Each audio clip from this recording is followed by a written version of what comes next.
সেদিন নিজেদের ভেতরে লুকিয়ে থাকা অন্য এক অদম্য আমিকে চেনার জন্যই হয়তো সবকিছু থমকে গিয়েছিল। সবকিছু থমকে গেলেও প্রয়োজনীয় দ্রব্যের চাকা তো চলতেই থাকে। চার দেয়ালের মাঝে বসেই তখন কেউ কেউ স্বপ্ন আঁকে, কেউ বা সবকিছু ভুলে সাড়া দেয় মানবতার ডাকে।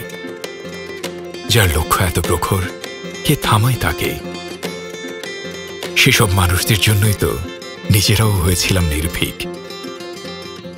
কিছু হারিয়ে, কিছু বাঁচিয়ে, আবার সব বাধা ছাড়িয়ে সবকিছু স্বাভাবিক হলো।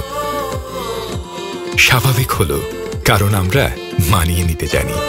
তাই তো সামাজিক দূরত্বের দিনে সবার পাশে থাকা দ্রব্য স্বাভাবিক দিনগুলোতেও আস্থা, বিশ্বাস এবং ভালোবাসায় সবার পাশে থাকার অঙ্গীকার করে অতিবাহিত করতে যাচ্ছে প্রতিষ্ঠার প্রথম বছর।